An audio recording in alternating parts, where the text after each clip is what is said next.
A ver, primero usted se ha declarado fanático de los trenes y dice que Fanático. son la mejor manera de viajar. Sí, así Eh, es. ¿Qué es lo que más le apasiona del ferrocarril y cómo esa pasión se tradujo en el fondo en su trabajo en F? Mira, déjame hacerte un comentario inicial y ya entro a la pregunta. Pero a propósito de lo que tú dijiste respecto de entender de trenes, yo creo que desgraciadamente hay poca gente que entienda de trenes en el sentido completo. Hay mucha gente que entiende la parte técnica, hay mucha gente que entiende la parte romántica, pero el desafío de los trenes es un desafío que hay que entender en el contexto actual. Los trenes nos sirven para todo, pero para lo que sirven son incomparables. ¿Ah? Entonces, cuando uno se declara fanático de los trenes, se declara fanático con la sensatez de saber que hay cosas en las cuales los trenes no son la solución y hay otras en las que no solo son la solución, sino que son incomparables.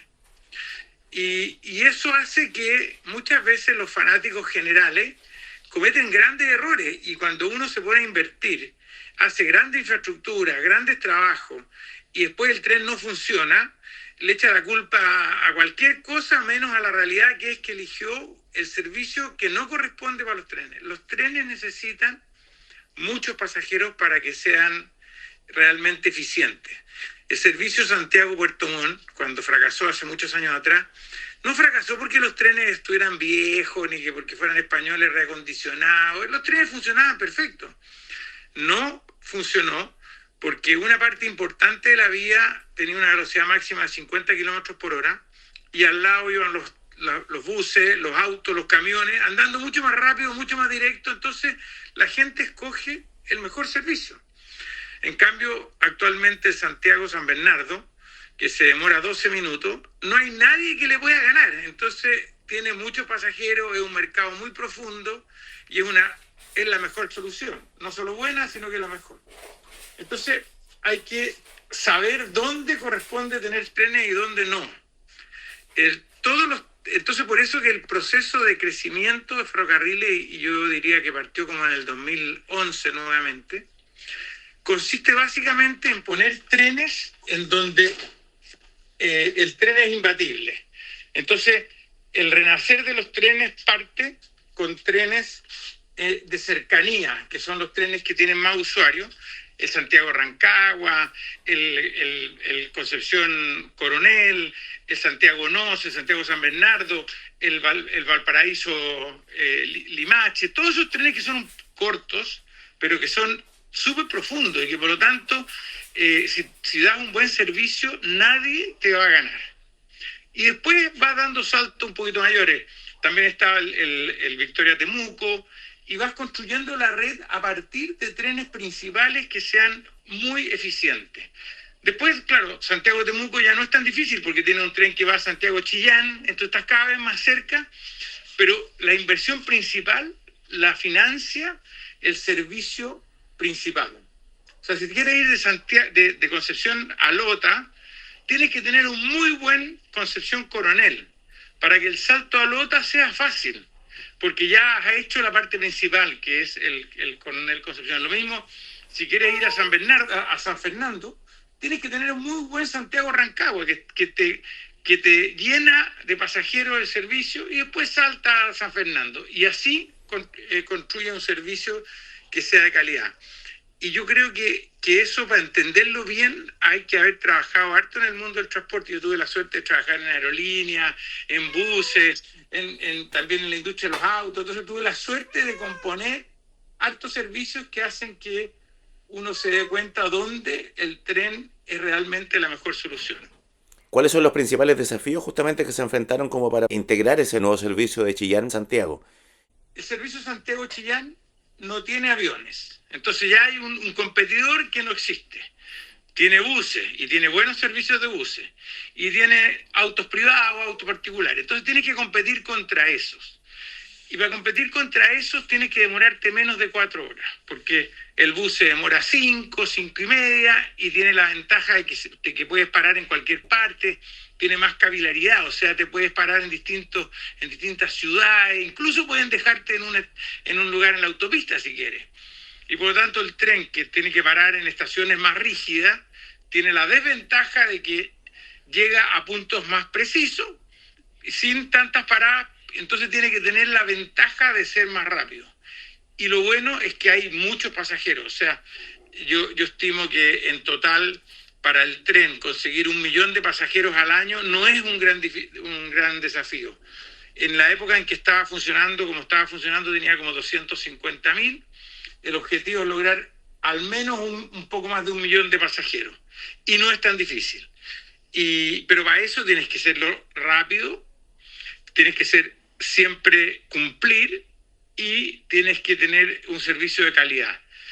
Y para eso, un problema muy grande que tenía el tren era que le robaban la catenaria, entonces tiene que tener un tren que pueda andar en forma eléctrica, pero también en diésel si es que no está la catenaria, si no está la línea eléctrica que alimenta el tren. Por eso compramos trenes que eran bimodales, o sea, funcionan con diésel o con electricidad, de modo que no tengan un riesgo de no cumplir producto de que te robaron la línea eléctrica. El servicio actual no está cumpliendo lo que necesita cumplir y por eso está con problemas de demanda. Está teniendo menos pasajeros que los que debería tener, está teniendo más dificultades operacionales de las que debería tener, pero yo me imagino que es un problema de puesta en marcha, que ya van a lograr.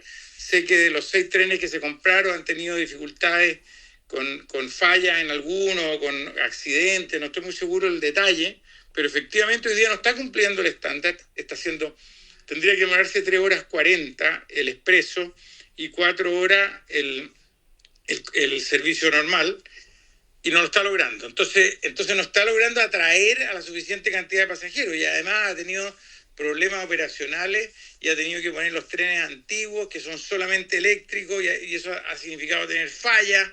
Por lo tanto, no está cumpliendo lo que debe cumplir para atraer a la cantidad de pasajeros, pero lo va a lograr porque son 6 trenes realmente espectaculares. Hay un desafío de puesta en marcha, yo diría, que ojalá termine luego para que efectivamente logre una calidad de servicio y un tiempo de viaje que le permitan ser imbatible, porque si no, no tiene cómo levantar a la cantidad de pasajeros que necesita levantar. Por eso a mí el servicio, Puerto Montt, Yanquihue, me da un poquito susto, porque yo creo que, no conozco los números en detalle, pero yo creo que no va a tener la cantidad de pasajeros que necesita tener para financiarse. Y cuando el servicio no se financia, de a poco se empieza a decaer en calidad, no hay plata para hacerle mantenimiento a los trenes. Entonces, tienes que asegurarte de que sea un servicio que tenga la suficiente interés las personas de usarlo para que pueda al menos pagar todos los costos operacionales. Que en el Santiago Chillán pasa perfecto cuando logra la cantidad de pasajeros que necesita lograr. Ahora, esos trenes que usted menciona, que son buenísimos, son los trenes SFB 500, ¿verdad? Sí, ¿sí? La fábrica es CRCC. Ya, ya. Perfectamente. Sí, ese es el modelo que tú dices. Pero son unos trenes, yo no sé si los conoces. No. Son increíbles. Sí, O sea, realmente los trenes son modernos, de buena calidad, cómodos. Entonces, por ahí está perfecto. Pero tienes que cumplir itinerario, tienes que cumplir tiempo de viaje, y ahí están fallando. Claro que sí. Ahora, ese recorrido Chillán-Santiago es solo una parte del Plan Chile sobre rieles, ¿verdad? Sí. Era cuando el Plan Chile sobre rieles parte con trenes de cercanía, Santiago-Rancagua, Concepción-Coronel, Temuco-Victoria, con trenes más bien cortos. Da un primer salto que es bien importante, que es modernizar el Santiago-Chillán y hacerlo subiendo la cantidad de pasajeros, multiplicándola por 5, de 200.000 a 1.250.000 más o menos. Esa es la proyección. Y esa era la proyección. Y después dando pasos complementarios en todos los servicios. Pero Santiago-Chillán tiene una cosa maravillosa, que después de eso puedes hacer un nocturno Santiago-Concepción. Entonces vas logrando reponer trenes más largos gracias a que trenes un poco más cortos funcionan muy bien. Y funcionan pagando todos los costos, lo que te hace que el tren adicional es un tren relativamente más barato de financiar, porque la mayor parte de los costos lo pagó el servicio principal. Sí, el otro que me dijiste perfecto. es el Talca Constitución. El Talca Constitución tiene exactamente un desafío parecido, pero con una gran ventaja. Talca Constitución pasa por zonas pobladas que no tienen un muy buen servicio de buses.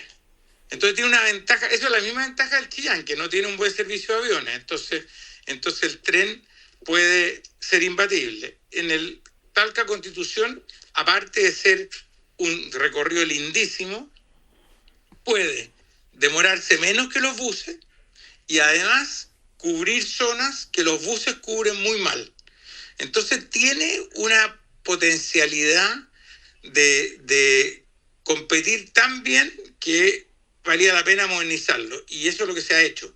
Se cambiaron los tradicionales buses carriles, porque parecían buses que funcionan en vía, por unos trenes que se compraron en Brasil, que son realmente espectaculares, que permiten no solo una buena calidad en tiempo de viaje, sino que en confort al interior del tren. No, realmente yo creo que ese también es un tren potencial muy atractivo.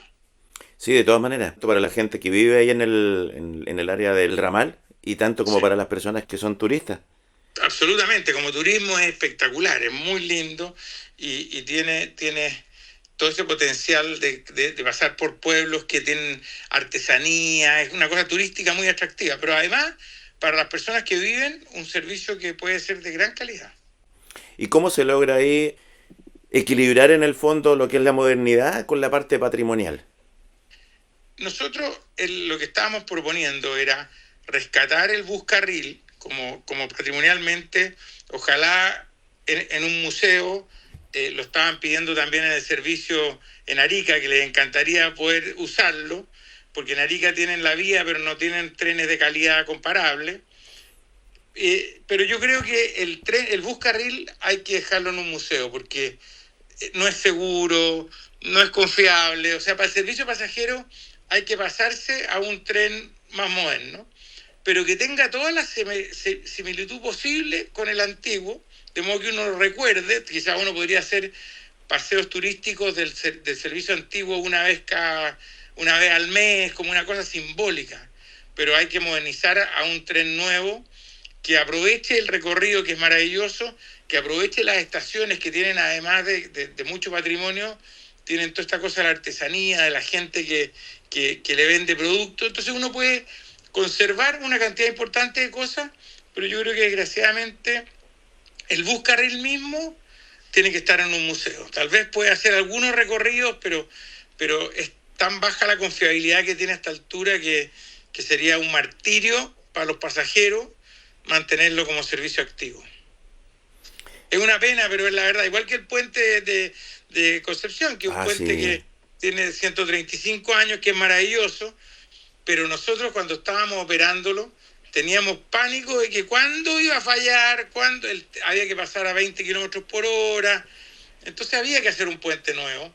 Y el antiguo uno lo podría conservar para una ciclovía, para peatonal, para algunos recorridos turísticos, pero no para trenes, porque los trenes de carga son pesados, vibran mucho. Entonces el riesgo que uno va acarreando después de 130 años, por más que hay que tener respeto a la antigüedad, hay que reconocer que tiene algunas debilidades.